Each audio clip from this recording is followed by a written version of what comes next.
Thank you, sir. Thank you, Annamalai, for gracing us with your presence today. We are deeply honored and inspired by your journey and your vision for Bharat's future. அனைவருக்கும் என்னுடைய அன்பான வணக்கம், my respectful நமஸ்காரம் to you all, my Namaste to you all.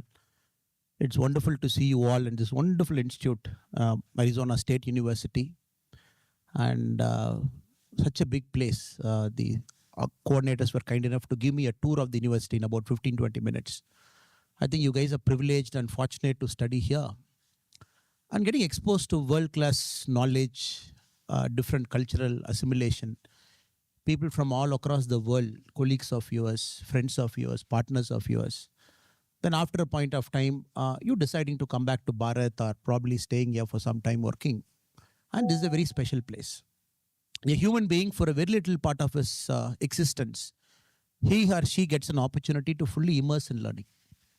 If we are living for 80, 90, 100 years, however God is kind to us, if you look at your period of learning, it will be about 20-25%, max 25%, 20%. And you are in that period of learning, which is going to equip you for the next 30-40 years. And more importantly, you are at a flex of time where your presence is very much required for Bharat, because Bharat is on the growth trajectory. And you are seeing all indicators, it is on the upward trend. Entrepreneurship is thriving. We are the world's second largest startup ecosystem. And every single day you see young people with a lot of dreams. They want to register a company, be there, serve Bharat. By serving Bharat, they want to serve the world. And especially students like you in US alone, we have 330,000 students, Indian students here in US. UK, Indian students are number one. Australia, Indian students are number one. US, we have just overtaken our Chinese friends to become number one in US as well. So across the world, we have our Indian students building up a huge diaspora across the world. And I'm very excited. You just add the numbers in 3 top countries alone. You just add UK, you just add Australia, just add US. Close to 7 lakh Indian students studying in these 3 countries alone. I'm so excited for all of you guys, because you are in that influx of time, which not everybody gets it. Our nation is going through that phase where the demographic dividend is favoring you. The median age of the country is about 34, 35. And probably we'll look at firepower in the next 25 years. And we'll emerge, Goldman Sachs says 25 trillion, but I'm very sure we'll cross 33, 34 trillion dollars by 2047. And more importantly, you are young. And more importantly, this is going to be the era of Bharat. And Bharat, we all know, is never a country that is aggressively or hegemonic or competitive or put another country down. And when our time comes in the next 25 years, we will probably educate the world, teach the world that there is a place for collaboration in this world. All of us can grow together. We can, each of us, hold our hands, and nobody is an enemy to anybody. And more importantly, a lot of things that is in Bharat, we export it to the world. The soft power, the kindness, the tight family structure, the yogic practice. And more importantly, every single human being has got an answer to his life through a question. He keeps searching. Finally, when they are in the last years of their life, they try and find that answer. The answer is very simple. It is, what is the meaning of existence? The answer is very simple. It's the life itself. And if there is one culture that has unlocked the secret to the meaning of life, it is Bharat.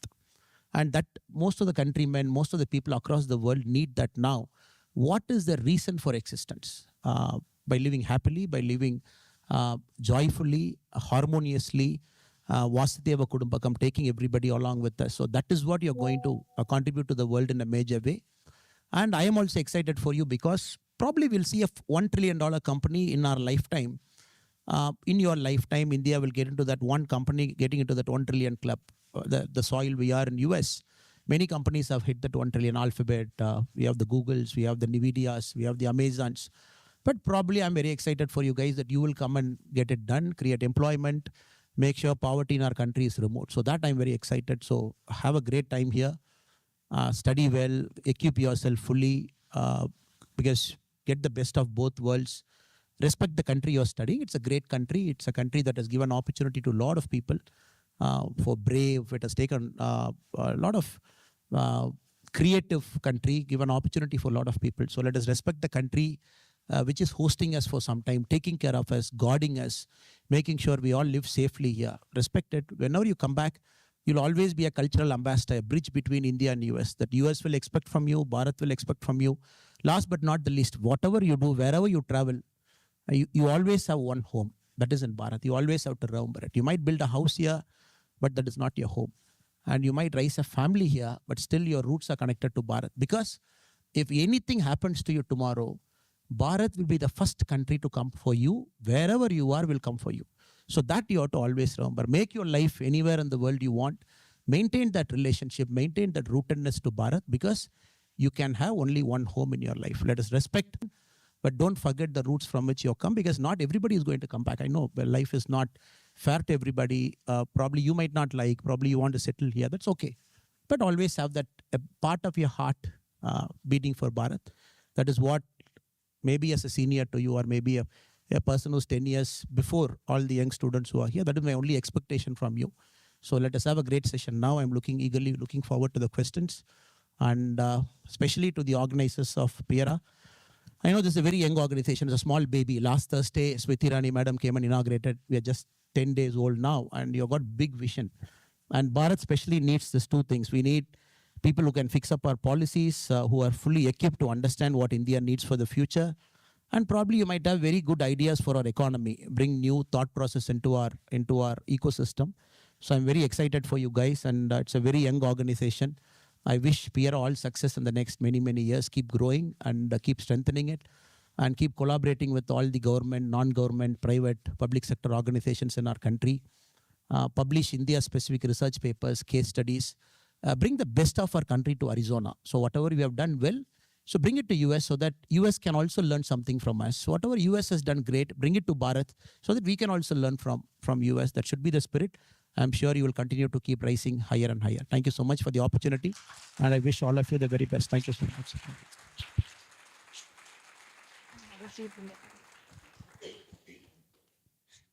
Thank you so much for your inspiring remarks, Annamalai. Now, we move on to the heart of today's event, a thought-provoking conversation with Shri Annamalai, where we dive deep into ideas of leadership, service, and nation building, and some very interesting questions that you would think that, how can someone even ask this and not get worried about getting under fire? But to lead this fireside chat, I'm delighted to invite Pooja Ganesh, the third officer of PIERA, to the stage first. Pooja will be moderating the fireside chat. I'd now like to invite respected Shri Annamalai on the stage. Annamalai on the stage.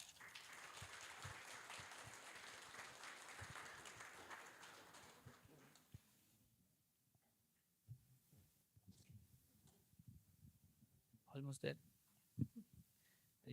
You.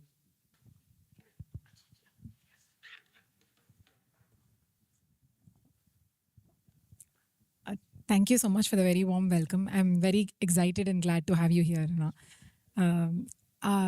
Before we start, I think the words that Modit started with, I think that is literally echoing through my ears. And at the moment, I feel very overwhelmed and a little bit like deeply sad, actually.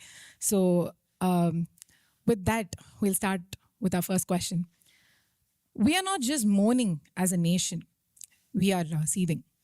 In Pahalgam, terrorists lined up Indian tourists like cattle, forcing men to strip and demanded Islamic verses to be recited to identify if they were Muslims or not before they were executed like sitting ducks. This wasn't just a killing. It was a ritualistic purification by faith, designated to humiliate, divide, and terrify, to unify all under a singular ideology. One woman was spared, not out of mercy, but with the explicit order, go and narrate these horrors to Modi. This wasn't just a survivor, it was a message. A psychological bullet fired at 1.4 billion people. We have seen civilizations be dropped like dead birds to this form of crusades. How can Bharat fight this and emerge like the phoenix from the 1,000-year-old invasionary period? We seem to be in reiterating US President Trump's words. Anna. All of us truly feel sorry for what happened. I think we are gutted with deep pain, sorrow, and more importantly, anger. I want to take this question and go deep into this because I have an experience in the policing for about 9-10 years. And probably my perspectives would help you because normally this is the time a country takes two different paths. One is you're so angry. In anger, you always make wrong decisions. The other path is you carefully sit down, you calibrate, you understand what has gone wrong, you fix everything, and then you teach the enemy a lesson so that they don't forget in their life. So there are two ways of operating. And October 7, 2023, when the same thing happened, a similar thing happened in Israel. Hamas, a militant organization, Israel chose a path. We are seeing that path for the last 2 years. And right or wrong, Israel chose the hard path. Innocent lives were lost, but they hunted down criminals. That is a path for the whole world to study. Because collateral damage is very huge when a country acts in anger and the innocent lives will get lost. Before I get deep into it, I just want to, without of respect for my friends, I want to understand, is there any of my brothers and sisters from the Islamic community here? Anybody who's here? Okay. Okay, fine. Okay. Whatever I say is not against any religion and we are human beings. End of the day, none of us chose whether we should be born a Hindu or we should be born a Muslim or we should be born a Christian. None of us chose it. We were born into a way of life, and especially for Hindus, it is not a religion. We were born into a way of life. And Swami Vivekananda came to this very same country in 1893, and then the World Parliament of Religions, when everybody was speaking by turns.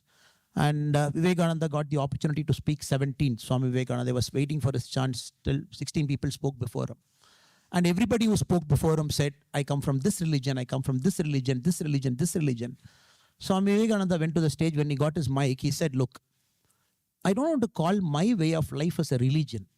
But since everybody who came before me, they said, I come from this religion, this religion, this religion, I'm also forced to call my sect, my way of life as a religion. Probably I will call my way of life as the mother of all religion. So he gave that historic speech in the World Parliament of Religions in Chicago with that spirit. So not against anybody. I absolutely believe all of us are same blood and everything. And again, with respect to Pakistan or any other country, it is for a certain people who make a mistake, it is wrong for us to brand the whole country as some. They are innocent people. Again, in Pagalgam, if you see the pony operator who got killed, who got shot dead, is a Muslim. And the first responders were Muslim, who came immediately there, who came without even thinking about their lives. They came in, they were Muslim. So in that context, I want to give an answer so that nobody should take my words out of context. So when I was doing my MBA in IIM Lucknow, I vividly remember November 26, 2008, my first year of MBA like you guys. I was eating in the mess in the morning. I was supposed to go to my class in the morning. Then the firing happened the previous day, 27th evening it started. And TVs were reporting that 2 people are firing. Sorry, I'm taking a longish answer for that, but it's very important for the kids to set things in context, because we should not have anger in our heart. And if we act out of anger, we always act with stupidity. That is why I'm taking some extra time to answer this. Then it was like 2 gangs fighting. Next day morning, we saw, okay, terrorists have come in. They have sneaked in through the sea. Then my heart was so heavy watching that visuals in the morning. Then I went to my class. There's something that changed me as a person. I couldn't sit my whole class that day. The same Saturday, I took a train from Lucknow. I was doing my MBA in Lucknow. I took a train. I went to Delhi. My anger was, how can I fix it? I asked people, what is this? And what is it? Civil service, IPS, IAS, or whatever it is, how to do it. They said, go to Rajendra Nagar. So from Delhi, I went to Rajendra Nagar campus area. I was trying to search civil service institution. That's how my civil service journey began. It began out of anger. It began out of a sense of helplessness. It began that, look, my hands are tied. Somebody has come into my home. He has slapped at my people. They have gone back. And still we are not able to ask any questions. And the inefficiency of that whole process, the whole inefficiency, somebody going to a hospital, somebody going here, somebody going there, and people are butchered like anything. So I exactly know the people, your mindset right now. I had the same mindset 2008, about 17 years back. Later, and I got through the civil service when we were part of the National Police Academy. The RAND Corporation in US, they wrote a case study about the Mumbai attack, 26/11 Mumbai attack. They wrote a case study. It was so horrific to read that case study wearing a uniform on my shoulder. This is a good 3-4 years later, 2011. I'm taking you to how Bharat was in 2008, November 26. When the terrorist operation was happening, we had the premium force which is supposed to go and act, called the National Security Guard, NSG at that point of time. We couldn't mobilize the NSG. Our intelligence was so bad, we didn't even know what was happening in Mumbai. The Americans had to call us and tell, look, terrorists are doing an attack in Mumbai, please be careful. The crisis management group of the cabinet, when they assembled, they also did not have a clue what is happening. Before we could mobilize our NSG in Gurgaon, bring a plane, because the plane went for servicing, there's no plane to lift them off. Before we could find a plane, we could find our NSG, put them in the plane, make them to take off to Mumbai. The Israelis had their plane landed in Mumbai. Because when the Mumbai attack was happening, there was this rabbis of Israeli Jew origin, they were under attack. So what the Israelis did is, when the same attack was happening in Mumbai, the Israeli commandos, they started flying from Tel Aviv, even before India knew what is happening. The plane was in the air. The Israel did not get clearance from India. They just said, look, my commandos are on the air. We are landing them in Mumbai in a couple of hours. You just give us permission. We will enter Mumbai. We will take care of your people also. That is the level of quality Israelis had. So you want to put things in perspective before we get anger or anger drives us to make a decision. We were that bad. So, but government of India, being government of India, we didn't want Israelis to operate in Mumbai. We said, no, we are not going to give you permission. You please be in the airport. NSGs landed. After the National Security Guard landed in Mumbai, we did not have a floor plan of Taj. We didn't have a floor plan of Taj. We didn't know how to enter. Where is the exit? Where is the blind alley? Who's going to go in the front? Who's going to take a corner shot? We didn't have a map. People like Sandeep Unnikrishnan, such brave people, they fully entered knowing well they're going to take a bullet. Because they don't have a floor plan. If you have a floor plan, you clearly know where is the exit, where is the alley, who's going to hide behind a door, who's going to take the cover fire. So without it, Sandeep Unnikrishnan said, I am going to lead. Probably I'll take a bullet, but you take a cover fire and go. From there to now, we have traveled much. So instead of feeling a sense of helplessness, of course, I feel so sorry for every single person who died. It could be my father, my mother, my relative, your relative. People were on honeymoon. People took an LTC. People were there. But we have to respect the system and process. Now we have a system, we have a process. We have equipped ourselves so much. From 2008 to now, we got NSG bases across the country. We changed our Civil Aviation Act. We said now if NSG wants a plane, you drive down to the nearest airport. Whichever passenger airport, you make the passengers to board the plane, deboard, you board the plane, tell the pilot where to go, the plane will come for you. We may change our act. We improved our intelligence coordination so much that for the last 10, 11 years, we have to understand that India is one of the safest countries in the world. No Chennai terror attack, no Bengaluru attack, no Hyderabad Lumbini Park attack, no Patna attack, no Delhi attack. Now this has happened. Now let us have that anger inside. Let us be very intelligent. Let us be very calculative. Let us try and find why it happened. Let us hunt down every single person. Because that is the resolve that political leadership is taking now. Just like Israelis always take a resolve. Wherever you hide in the world, we will come for you. 1972 Munich. 1972 Munich, Golda Meir and her team, what did they do? They said, 2 years we will hunt for you across the world. You hide. They came to Argentina, Germany, UK, US. Wherever you go, we'll hunt for you.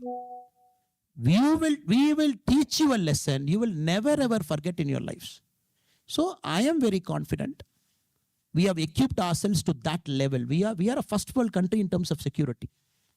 We have high quality commando operators who can operate across the world.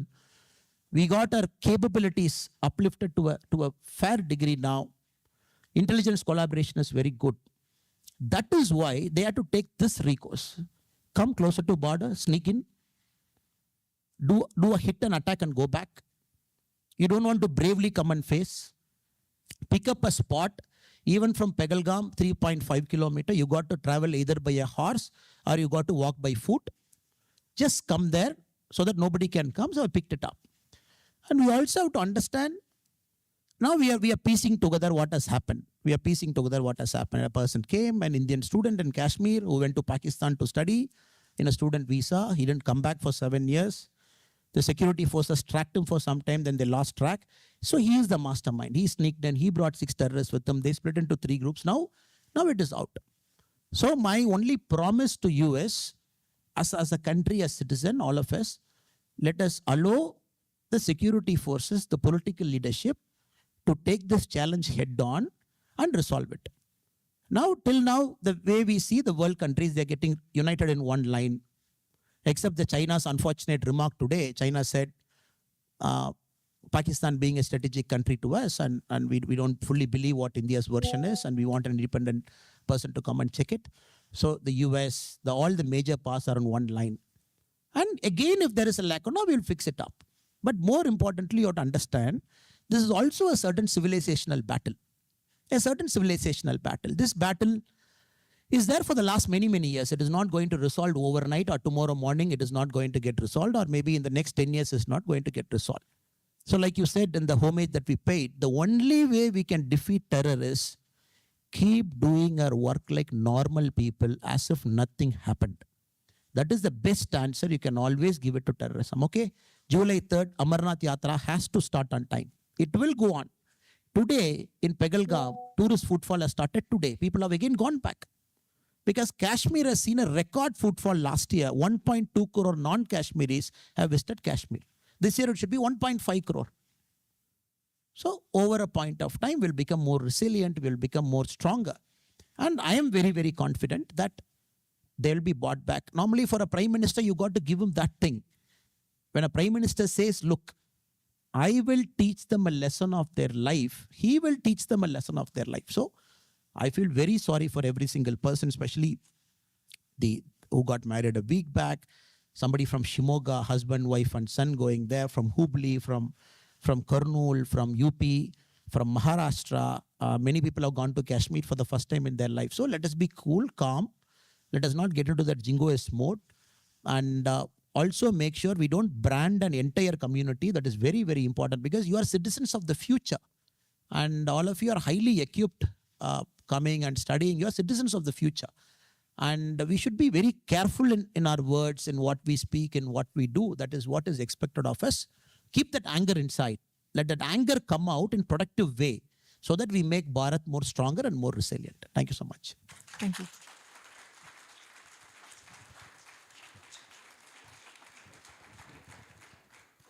I'm glad you spoke about believing and trusting the process. So that brings me to my next question. India has evoked the NIA Act, UAPA, shut the border, and even triggered clauses of the Indus Water Treaty. But none of that matters if the fear still lingers in every bus, every temple, and the tourist van. What unapologetic, uncompromising, and unforgiving doctrine would you push forward so that the next would-be jihadi knows India no longer tolerates terror, it eradicates it? I'll just take an example to talk about the civilizational battle, why it is ongoing, why it will be ongoing for some more time. That is why, respectfully, I said any of my Muslim sister or brother in this room should not mistake me for what I'm saying, because my remarks is not against the religion. And it is a very important religion of the world, and a lot of people practice, preach. And India is a country that has embraced every single religion all the time, and we never discriminated against anybody. But still, when a certain religion is wrongly interpreted, wrongly taught, it is used as a weapon in the hands of a certain few to bring their outdated dogmatic ideas, then it needs calling out. So the example I'm going to bring to you, you all know the Ram temple. I'm not going to take Ram temple today. I'm going to take the Benares Kashi Vishwanath temple. So just to give the civilizational battle. So many of you might not know the whole story. If you look at the Kashi temple, which is in Varanasi, Benares, the first attack that happened on the temple is around 1130. Qutbuddin Aibak led the first attack, raised the temple down. They said, you cannot practice this. What is this god? Pagan worship. You got stone, you are worshipping. After that, Muhammad Ghori before that Iltutmish, Sikandar Lodi, wave after wave, iconoclastic people came, brought the temple down. Again, people will build a temple, bring it down, up, down, up, down. During the reign of Akbar, there was a very famous priest there called Narayana Bhatt. And Narayana Bhatt's great grandson, Ganga Bhatt, happens to be the person who crowned Chhatrapati Shivaji. He did the crowning for him, his great grandson. So Narayana Bhatt then, he petitioned Akbar. He said, look, every time the temple is broken, every time you're doing it, we need a place of worship. So Todarmal was the finance minister of Akbar then. Then they built a temple. That temple was brought down by Aurangzeb in 1669. Again, it was brought down. So again, people took the linga out. Thank again, you, they started Annamalai, practicing. for gracing Again, us with your presence today. We are 1809, deeply even that honored was brought and down. So inspired I'm just by telling you, your a journey 1,000 and your year of continuous battle, breaking, rising up, breaking, rising up. So the case was in then the British times from 1835 onwards, 1935, a sense of judgment. Again, it went on appeal. From 1991, a civil suit in Varanasi, and that is stayed for 20 years. Now, 2021, they opened it. I'm giving this example in front of you as we as a country that is open-mindedness should resolve our past conflict. Without resolving past conflict, there is no point in moving forward. Of course, we are an economic power, no doubt about that. The economy will be so great, will continue to rise up, $4 trillion, and world's 5th largest economy in a matter of years will be the 3rd largest. Of course, we are on the upward curve, but if you don't understand the sense of history, the rootedness, who are we as Bharat people, what drives us, what connects us, a Tamilian to a Benaras guy, to a person in, I know many of my Tamil friends are here. They've turned up in big numbers wearing the beautiful vesti. And I know a lot of my Kannada friends are there. They have to understand, when Aurangzeb time, when the jizya tax was put on Varanasi, they said any pilgrim entering Varanasi has to pay a tax for worship. But how will people from south has to go all the way from Kasi? King Narasimha III, Hoysala dynasty in Karnataka, he said, fine, I want everybody from Karnataka to go to Kasi and worship. So I am giving 30 temples in Karnataka. The revenue of all the 30 villages will pay for the jizya tax. So there was always Bharat, there was always north-south. There was always the sense of unity. When the jizya tax, people from Karnataka or people from south could not pay to visit Varanasi, King Narasimha III said, this is my 30 village. The revenue of the 30 village, I will pay to the Mughals so that you should not stop anybody coming from south to go to Kashi. So we were always an interconnected country, always a country of travelers, always a country of yatri. We were always traveling. And people from Tamil Nadu, many of us couldn't go to Kashi. What did we do? We started naming our cities in the name of Kashi. Avinashi, named in terms of Kashi. We have a district called Tenkasi, named in the name of Kashi. 90% of India's firecrackers get manufactured in Shivakasi, named in the name of Kashi. So I really pity people who want to make this north-south and this and that and all kinds of nonsense now. Because it is always an interconnected country where always people are traveling. And somebody from Kaladi in Kerala, at the age of 18, 19, he walked all across India. Not once, twice. He walked twice, able to put the centers of praying in 4 different locations. So we have to understand it's a civilizational battle. And civilizational battle can be won only through Jnana Marga, only through the Marga of knowledge. When you say the next Jigadi should not come, if the next Jigadi should not come, people should have a knowledge about who we are as a country. North should have absolute knowledge about South, Dakshin Bharat. South should have absolute knowledge about North. How all of us are connected. What is this country? When you have knowledge, when we speak knowledge, when we say you are united, then there's no place for a Jigadi. When will Jigadi come? A Jigadi comes when he thinks his religion, her religion is more powerful than this religion. Then they bring that. So I would only urge all my friends here, read more history, develop a sense of history, and understand who we are as a countryman. Don't go by people like me, the politician speeches, the speeches that happened during elections where we try to polarize you. No, don't go by that. Always understand, apply your mind, read it, Have your sense of history so that nobody should have a place to come inside and play religious card to you so that a jihadi comes there. So UAPA is an act, fine. With UAPA, how many jihadi you can stop? When somebody wants to die in the name of religion, which UAPA is going to stop them? Which NIA is going to stop them? I'm willing to die in the name of religion. So then, the so-called other way of life, religion has to understand all of us are united. In fact, if you look at the sad story, 1809, when the temple again got dismantled in Kashi, do you know what the Brahmins of Kashi did? They all went to Ganga. They all removed their clothes. Naked people, they knelt down in front of Ganges because they started punishing themselves. Oh God, what can we do more than this? Waves after waves after wave, the temple getting attacked. They said we are giving punishment to ourselves. If you read that kind of record the British wrote, how the Brahmins of Kashi punished themselves. It's a horrific story. But we have to understand. Now suddenly we vilify certain community in our country. We vilify Brahmins, we vilify this, we vilify that. We have to tide over this. And that is my only answer. Because jihadis will keep coming. Just yesterday in Canada, Vancouver, what did people do? Innocent people, Philippines people, they're celebrating their day. Somebody with a crude ideology takes their car, drives into it, kills 11 people. 18, 19 people injured, another 4, 5 might die. The same thing happening day in and day out across the world. That to US, Canada, UK, Germany, France, and most of the European countries, we are seeing this sudden wave in the last 10 years where people want to use any projectile to kill innocents. Because religion drives them so, it blinds them so much, they want to just go and kill. So let us use Jnana Marga, knowledge, learn, understand, open our mind. If there is a Islamic brother and sister with us, or anybody from any community with us, always have that open-minded conversation with them. Always develop the sense of give and take so that we resolve our past conflicts, because we have to resolve. Mathura, Kashi, you just have to resolve many, many things. Many things have to be resolved in our country with the spirit of openness, spirit of fraternity, spirit of brotherhood.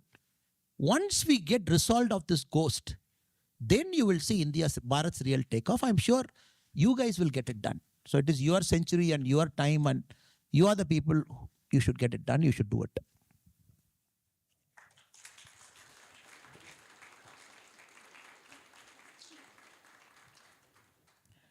Thank you, sir. I'm glad you spoke about unity and at the same time division, right? Language is considered one factor. I want to talk about it next. Languages are vectors of culture. Our hundreds of languages all have common Hindu cultural values, tying it all together. Ma and Amma has a universal appeal. Technically, We call ourselves one nation, but scratch the surface. And we're still fractured by linguistic identities and a divisive ethnocentric identity. A trend, especially in the southern states, that's been doing the rounds. The moment someone speaks Hindi, it's labeled imposition. People may have this perception that in northern states, Hindi is their mother tongue. While in fact, it's not true. Rajasthan has Rajasthani. Odisha has Odia. Northeastern have their languages, but they've accepted Hindi as their common tongue for transactional purposes.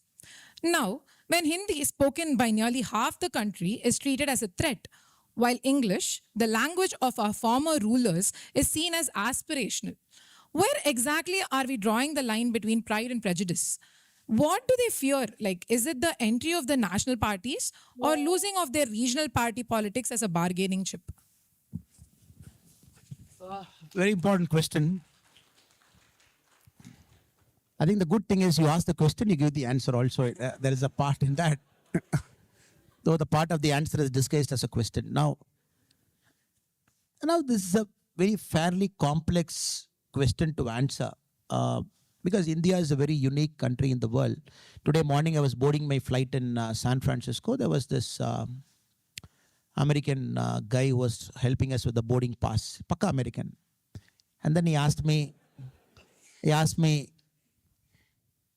Kaisa hai?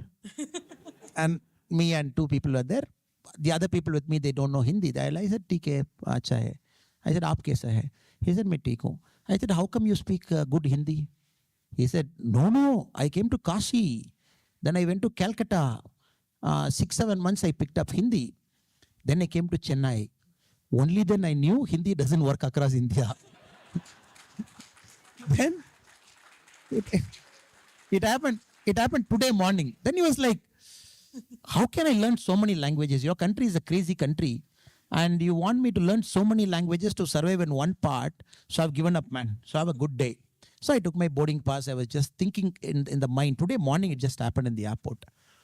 And with this context, I'll give you the answer. Now, the official line that the current government takes is all languages are national languages. And this is a very important statement for a national political party to make is very, very important. Why? Because only through education, the language comes in. We all have education policy. 1968, we had our first education policy. And where we felt at that point of time, Hindi has to be made compulsory because there should be a uniform language across the country. And 1968, they said, okay, you all have to learn 3 languages. And South India compulsorily have to learn Hindi. And North India have to compulsorily learn 1 South Indian language. You pick up 1. So it's a non-starter. So none of the North Indian states wanted to pick up a language to learn. South Indian politics also was such a way. They said, oh, Hindi means imposition. I will not learn. So it was a non-starter. But very funnily, it was the official education policy of Bharat, 1986. Rajiv Gandhi ji, he came and tried. He did something called the second education policy. He also said as a prime minister that we will have 3 languages. South India have to learn Hindi, North India have to pick up 1 South Indian language you learn. 1992, again he revised that second education policy, but language part was still there. So 2019, the gentleman who passed away a week back, may his soul rest in peace, the former ISRO chairman, Sri Kastur Ranganji from Karnataka, he was made the head of a committee to draft the new education policy, the so-called third education policy. He drafted very beautifully. He also said, no change in language policy. Third language will be compulsory Hindi. He said all South Indian languages will learn Hindi, South Indian states. North India will pick up 1 South Indian language, you will learn. So May 31, 2019, it went to the cabinet, the Prime Minister Modi ji. Because Modi ji himself is a Gujarati. And though Amit Shah ji speaks beautiful Hindi, but he picked up Hindi only 10 years back. He picked up Hindi very late, but he speaks Hindi because he's a Gujarati himself. When it went to the cabinet in 2019, May 31, so Modi ji said, okay, we are accepting the report, but we are changing the language policy. First time in our country in 2019, we removed the language policy. We said, look, you got to study 3 languages, but third language should be your choice.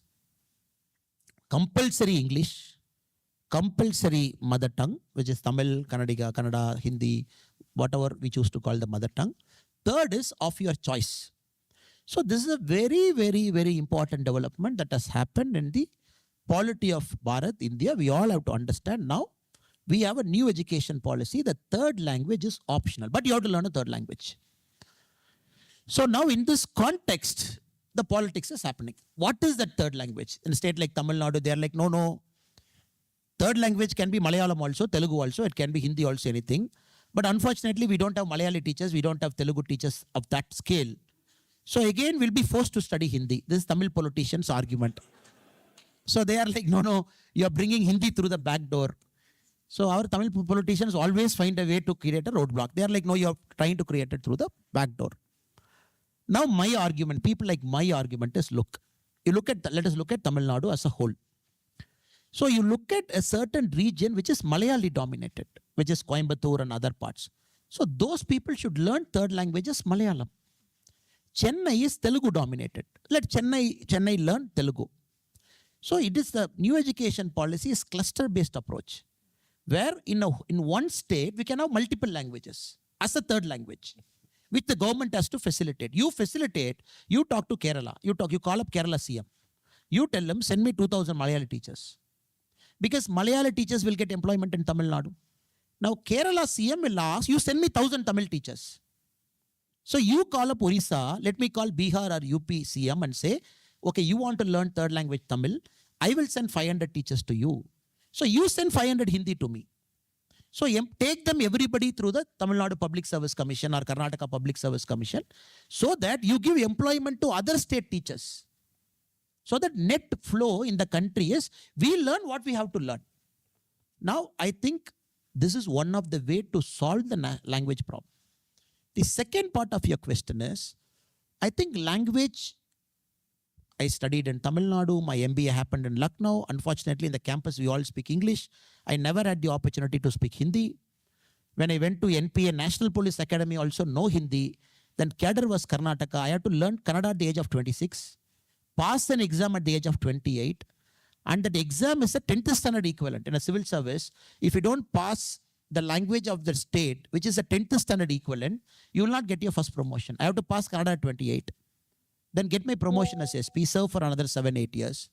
Then after coming to politics, I started picking up Hindi because I have to interact with, I have to go for campaign. Even now when I go to Delhi, I feel so bad my Hindi is not good. In the stage, I can't speak. When I feel bad in Telangana, I can't speak Telugu. Now I'm trying to pick up Hindi in a more polished way.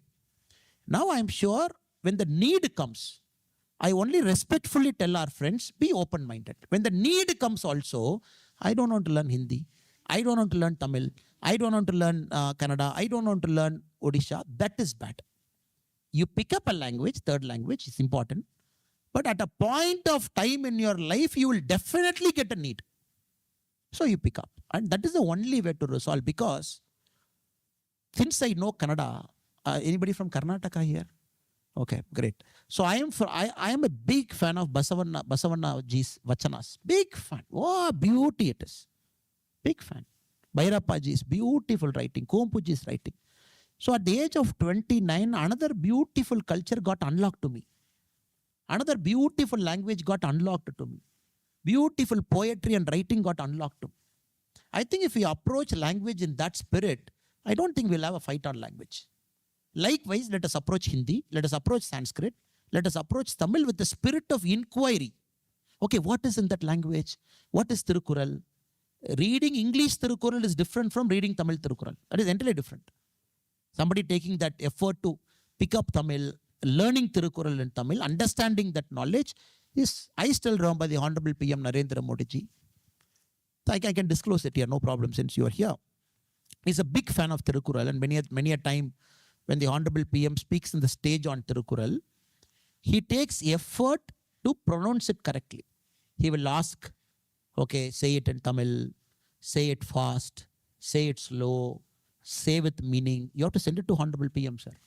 And he will take that effort to pick up that in Tamil, in that connotation. He doesn't write it in Gujarati and he doesn't say Tirukural. In Tamil, he will understand. Then he tries to understand the meaning. Then he comes to the stage and says Tirukural. So that is the respect he gives. Likewise, I think we should start respecting every single language in our state, in our country, because every language is important to a certain mother, because that is the way the son, daughter is communicated in the initial thing. And the new generation like you, I think you should tide over this.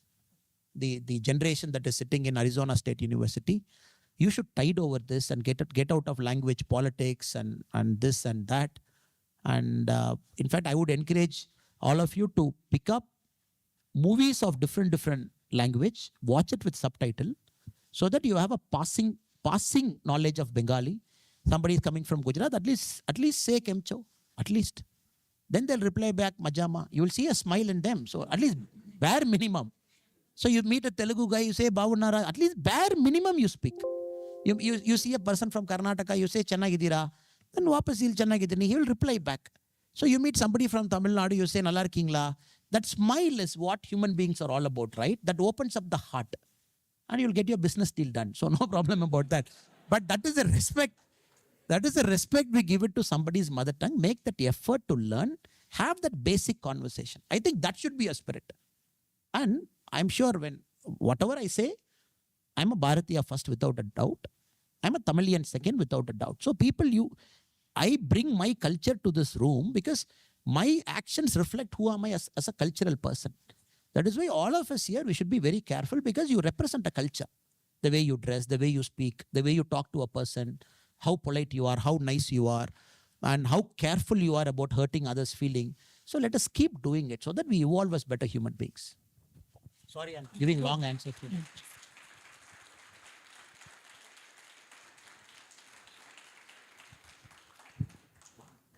I'm glad you spoke about the spirit of learning and education because that leads me to my next question.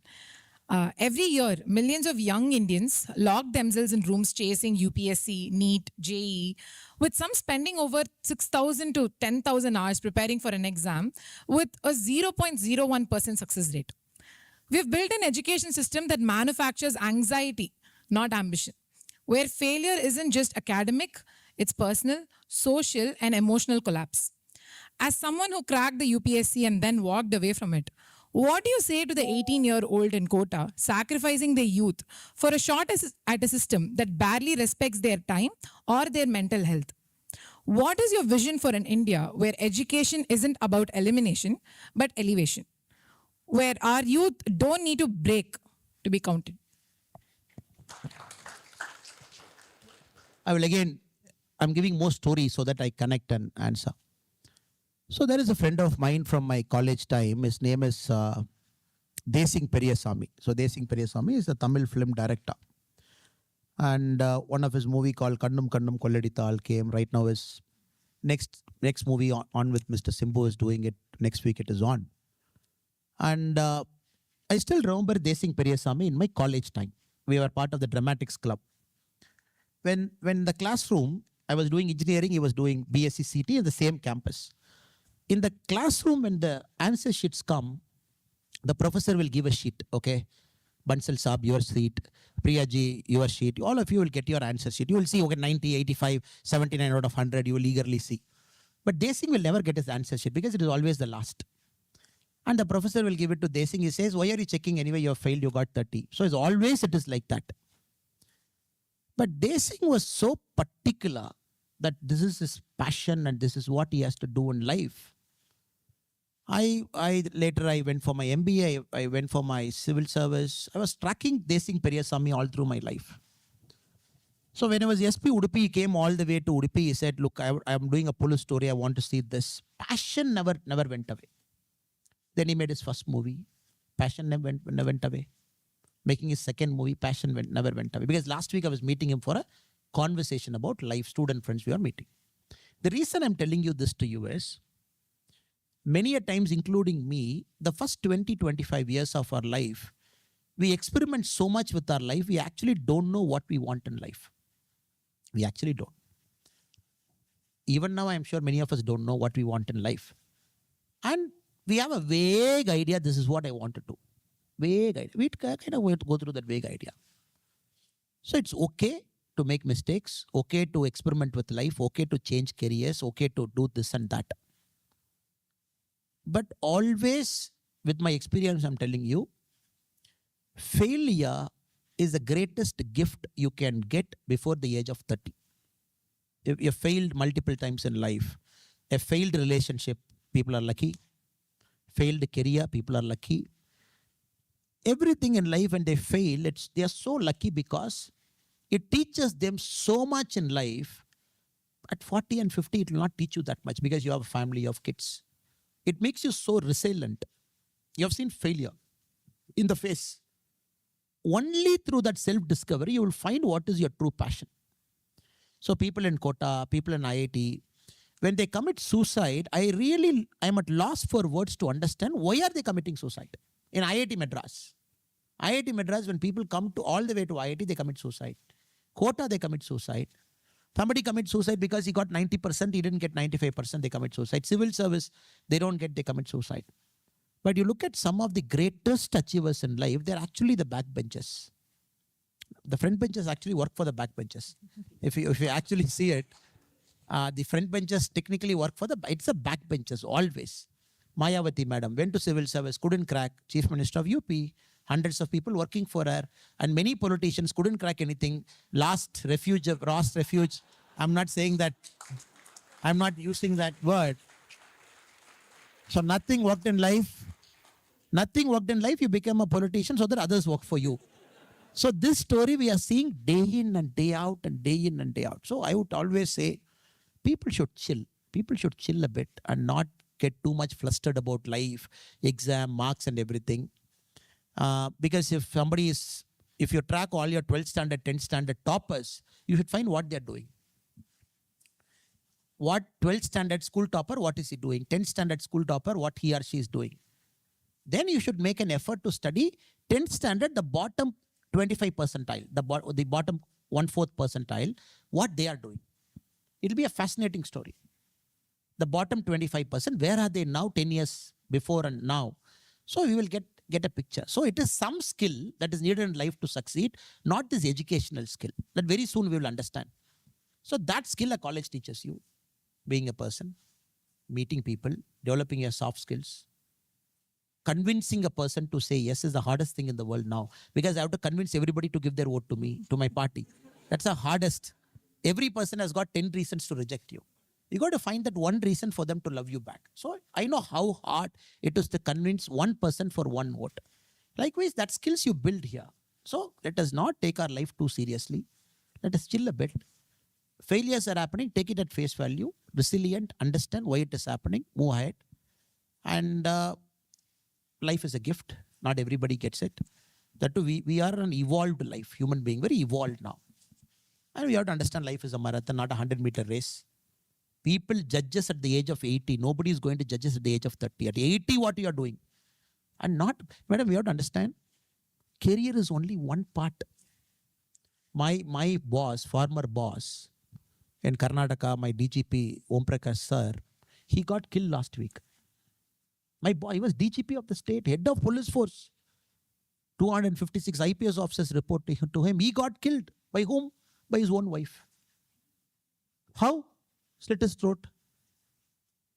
Police arrested whom? Last week in Karnataka, Bangalore. They arrested his wife, accused number 1. Arrested his daughter, accused number 2. Why? A stupid property dispute. This is happening to whom? Not a person walking in the road. It is happening to a person with 36 years of service, the head of police force, once of Karnataka state. So what is life? So career is only one part. If you don't have a meaningful relationship with your husband or wife, then what is the purpose of life? Or meaningful relationship with your son or daughter? Or meaningful relationship with your colleagues? Meaningful relationship with people around you, with your relatives, with your mother, mother-in-law, father-in-law, father. If you keep fighting these tota-mota things, we keep fighting among ourselves. And then say, no, I'm a big guy at Amazon, I'm a big guy at Nvidia, I'm a big guy. Who's going to respect us after 60? Correct? Yes. That is why the politicians keep telling, till power is there, I will see you. After that, we will see who you are. So let us chill our life, take it at face value, not take too hard it, and measure your success not by your bank balance, because it's one part, but success is all about happiness, fulfillment, children, they living healthy life, you living healthy life, your parents living healthy life. You're not emotionally burdened. Family is okay. Family is good. Society is good. So this whole circle is your life. But somehow our education system has taught us to see only one part of the circle as life. Because this Macaulay, this brilliant person, what he did is a very unique guy. He came to Chennai only by ship. Thomas Babington Macaulay. He came to Chennai, her hometown. And he told people to carry him to Mysore. Via Mysore to Ooty, because at that point of time to go to Ooty you have to go via Mysore. So they put him in a palanquin. Thomas Babington Macaulay was carried to Ooty. He wanted a cool weather to write India's education policy. When Macaulay was going to Ooty, they told him, sir, we want not only to write our education policy, we also want you to write our criminal policy. So India had the unique distinction till about few months back that the Indian penal code was written by Macaulay. The Indian education policy was written by Macaulay. Both he did sitting at Ooty. So imagine a guy writing my education policy. Imagine a guy writing my criminal policy. Same guy, which we had for 200 years. Just now we have changed the penal code. We have changed the criminal procedure code, Evidence Act we have changed. We have changed the education policy now. So, but unfortunately, education is everything. Marks is everything. Money is everything. Job is everything. Because of this culture, even in US, I'm very sorry to say, when I see all my Indian friends here, they go to a school which is like Chennai only. 80% of kids are Indians. Then I ask my friends, what are you doing in US? No, I try to buy a house where a lot of Indians live. Fine. So all Indians live. I try to buy an Indian curry. I try to do Indian thing. I try to do this. No, no. The idea is you should take your American friends to an Indian curry house and make him to eat parota, chicken kurma, veg gravy, whatever is there, idli, make him to do it. That is assimilation. And here, all schools, top schools, 80, 85%, 90% Indian kids. When are our kids going to learn the American values a bit? Soccer, sports, outdoor, taking risk in life, climbing up mountains. And we force everybody to only do the Indian thing. No, you do this. Why are you keeping PT period? Cut it. So all parent-teacher meeting and American schools have become a big drama where you want. So what is the American doing? Take his kids, leave the neighborhood, go to a new place. Correct?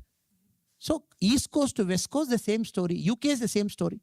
So as Bharatiyas, it is important that we show a spirit of tolerance, a spirit of mingling with the local people, not the local people, their country, so that together we build a prosperous future, so that our kids will pick up. The American kids will pick up from Indian students. So everything is Indian. So better you shift to Chennai only. So no, it's a joke, but still, it's a very sad reality. I keep making fun with my friends. And first thing I ask many people is how many American kids study in the school? Chinese kids study, European kids study, people from other parts of the world. Then I say brilliant school. Because your son, daughter will pick up so many skills. That is important. Not one skill, we make the whole school the Indian school. That is not the way. Sorry again for the long answer, yeah.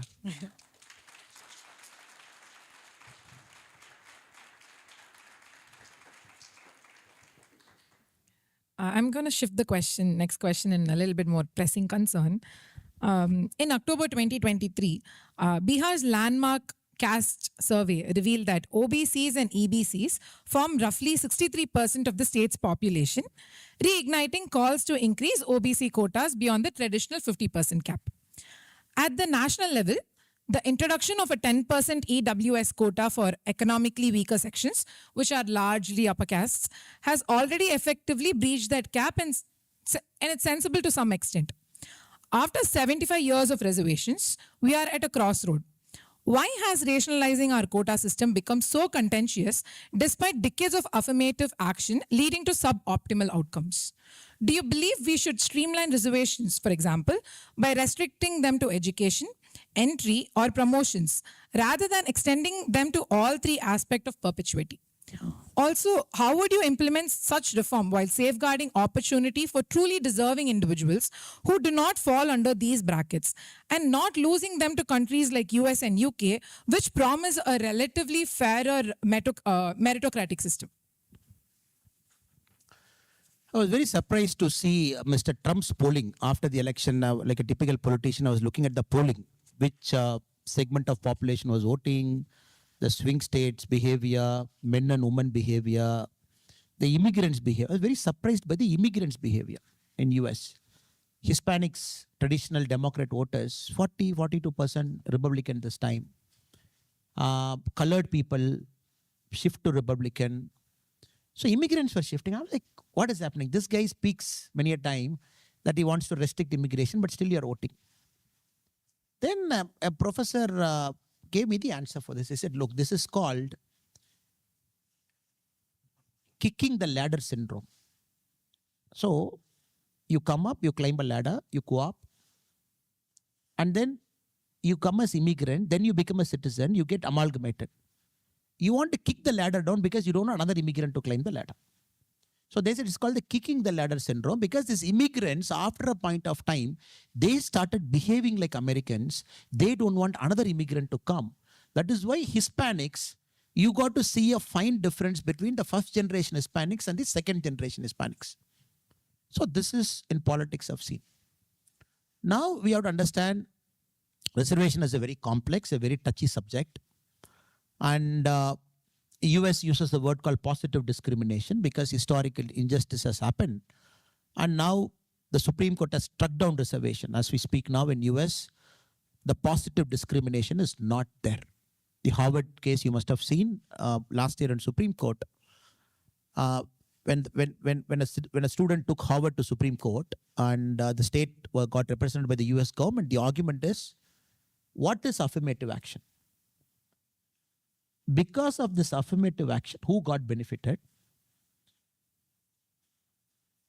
Have you done a study whether this affirmative action is achieving the cause and objective of what you want to do? I encourage students here to read the judgment, Harvard University and in the Supreme Court. So as we speak now, it is struck in the Supreme Court, the so-called affirmative action, because Harvard couldn't give a convincing answer by this affirmative action whether the cause and objective is met. Now shifting to India. Now India, we have to understand, reservation is extended every 10 years. The constitution mandates reservation is not in perpetuity. It is not 100 years, 150 years. Every 10 years, we keep extending reservation for another 10 years. Then every 10 years, we have to study whether the cause and objective is met. Then if it is not met, Parliament has to extend by 10 years. We are doing it from 1950, 50 to 60, 60 to 70. We just extended to 2030. Now you have to keep this in context to understand. States like Tamil Nadu, which has got 69% reservation, which is protected in the 9th schedule, meaning the court can't touch. The 9th schedule of constitution is something the court doesn't have any mandate to check it open. Now, Karnataka, as we speak, Telangana, as we speak, Bihar. So they all have done their caste census, internal economic census.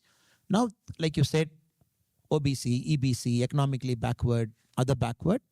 Now, Indian politics, lot of churning is happening, like month and lot of churning is happening. What is this reservation all about? Then recently, the Supreme Court gave a judgment for the SC/ST reservation. We have to apply creamy layer. Creamy layer, as we speak now, is 8 lakh, 10 lakh, 12 lakh. Beyond this, if somebody is earning, they cannot be considered an OBC. At least for the reservation purpose.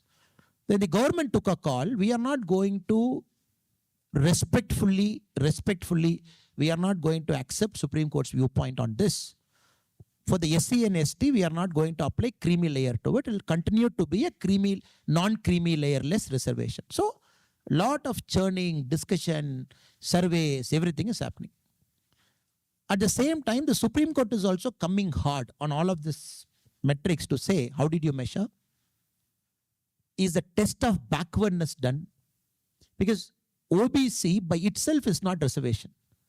The test of backwardness is reservation. So which Supreme Court every single time it keeps asking, is the test of backwardness established? How did you establish? So that is why along with this, the economic survey is also happening. Now how many fridges they have, how many cars they have, what is their average net income, what is their average monthly income. So I'm giving a background to the whole thing before I give my answer, my viewpoint on this. So as we speak now, India as a country, we have breached that 50% cap, because 50% cap came in some time back. We said, okay, let us not touch 50 because the general category and the open category is 50. Up to 50 we can go. States like Tamil Nadu, because of the very peculiar nature of Tamil Nadu, because the OBCs are more in Tamil Nadu, OBCs are disproportionately larger number, the reservation has gone up to 69%. So as we speak now, all of this tests that we talk, the economic test that we talk, it clearly establishes there is a test of backwardness in our country at this point of time. Without a doubt, it is there. All political parties, because I can represent my party's viewpoint, I can represent my viewpoint along with it. So all parties in India, they are on the uniform page, test of backwardness is there. So I am very sure as we move, when intelligent people like you come into politics, you will apply your mind. You will bring new theories into it. You will continue to keep this churn on instead of just believing what we are saying. You will continue to scrutinize, continue to apply your mind, continue to keep asking questions every 10 years, whether we have objective or stated objective, should we go further? That is the only way to take it further. There's no other way. And second, yes, India continues to be a meritocratic society. There's no doubt about that. Why it is a meritocratic society? Because in reservation also, if you carefully study the marks, very carefully if you study, now all communities are almost coming on par. If you look at the civil service marks, if you look at the shrinking, the rank 1, or probably a person with a reservation who came in, his or her mark, somebody with an OBC reservation mark, somebody with a SC reservation mark, somebody with an ST reservation mark, it is all shrinking. It is all shrinking. It is all coming to a common pitch. So it is all coming. Every year you see it. So I would respectfully answer your question as saying, right now, the test of backwardness in our country is established. And some communities need that handholding without a doubt. And politics of our country also should not be about, I go to a tea shop owner's house. Which glass is OBC? Which glass is this? Now, unfortunately, politics have become like that now. Everything is there. How many secretary OBC? How many secretary non-OBC? How many businessmen OBC? How many businessmen non-OBC? That is nonsense. That is another part, because in this conversation, you make reservation solid. When you extend the conversation too much, then reservation loses its significance, because reservation is something pure. Nobody is with a begging bowl. Nobody is putting arms on a begging bowl. Everybody deserves to come there. Just because a community is historically disadvantaged, they need that handholding there. That we have to, with that spirit of respect, reservation has to happen. Spirit of respect. Oh, you have come through the reservation route, I'm going to look bad on you. No. With the spirit of respect, we have to look at reservation. When we stretch the reservation topic too much, businessman OBC, he OBC, they OBC, he SC, he ST, what happened? The whole thing loses its relevance. That is why politician also, when some of you aspire to get into politics, you should be very careful with the language you're going to use in the future also. Thank you. Just to clarify, sorry.